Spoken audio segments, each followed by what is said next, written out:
Hey, thanks so much for joining us today. We are coming to the end of one of the craziest years we have ever experienced.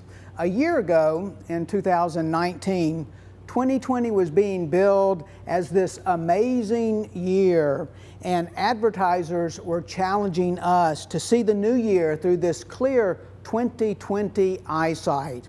At Orangewood, we even had some Vision 2020 language, envisioning what might God do in our midst. Let me just say that God has indeed done some amazing things, great things in our midst this year. Even with COVID, we could spend the next hour just listing all of God's blessings to our families and to our church family here at Orangewood. Perhaps one of the greatest blessings that has been the Lord's this year for us is bringing Tyler and Rachel Groff and their precious family to us. Well, I want us to pause for just a second to think about the new year that is coming. I heard someone say recently that he was going to stay up New Year's Eve, not to make sure that the new year actually arrived, but to make sure that 2020 left. And we all understand that feeling. The truth is that God is sovereign in 2020, and He's sovereign in 2021. Whether you are pondering this new year in whatever manner that you are, I want us to just think for just a minute about Psalm 18. It tells us this: "This is the day the Lord has made. Let us rejoice and be glad in it." I want to encourage you, and I want to encourage me to live life today and find the joy there is in it. In reality, all of us have hurts from the past, and we have these fears in the future. And sometimes, if we're honest, we miss living life today. And that is what we have. We have today. It's so easy for us to live in the past or in the future and not to live with the awareness that this is the day the Lord has made and we are to rejoice in it. Only when we are aware of the Lord's presence in today can we rejoice in today. We just celebrated Christmas, Advent, the coming of the King to earth. And there is this promised second Advent as the King returns and He comes with great power. In the meantime, here we are living between the first Advent and the second Advent. But Jesus told us this in Matthew 28, "And behold, I am with you always to the end of the age." Whether our lives are full of stress and pressures or all is going smoothly, Jesus promised to be with us today. He does not say that He is removing us from all the hurt and the pain, but He promises to be with us in that hurt and pain. And that is cause for great joy. Our world often gets it wrong, doesn't it?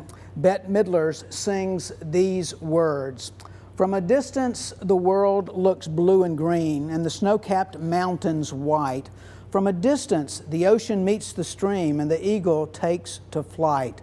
From a distance there is harmony, and it echoes through the land. It is the voice of hope, it is the voice of peace, it is the voice of every man."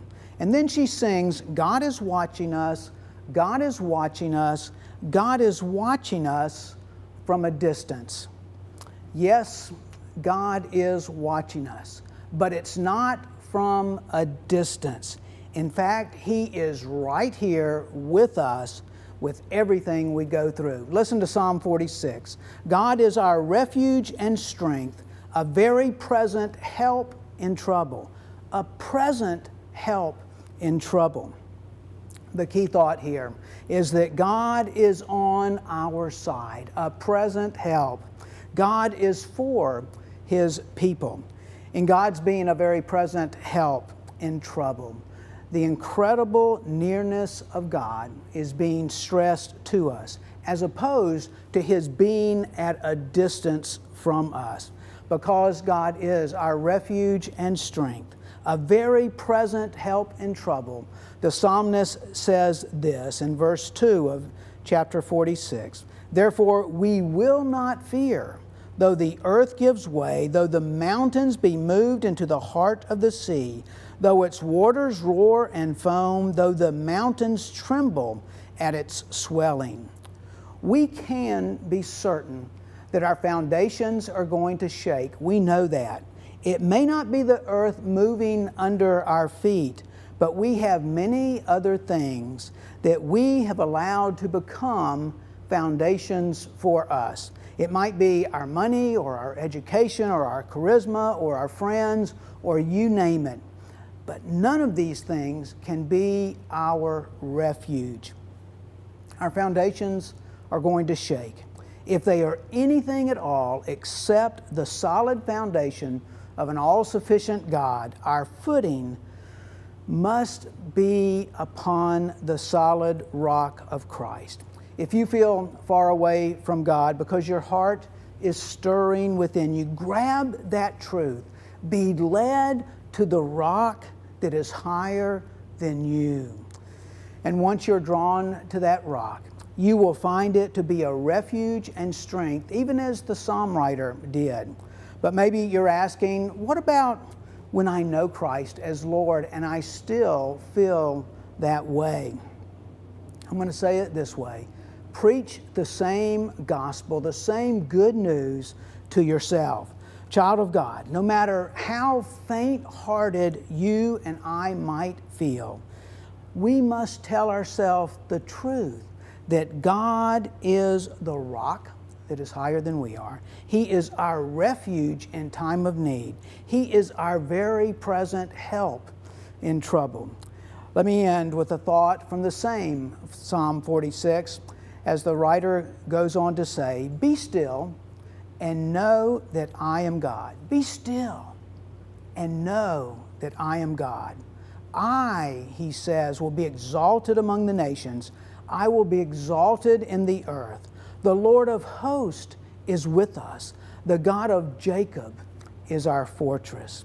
In 2021, may we be still and know that He is God. May we focus on Jesus because we know that Jesus changes everything.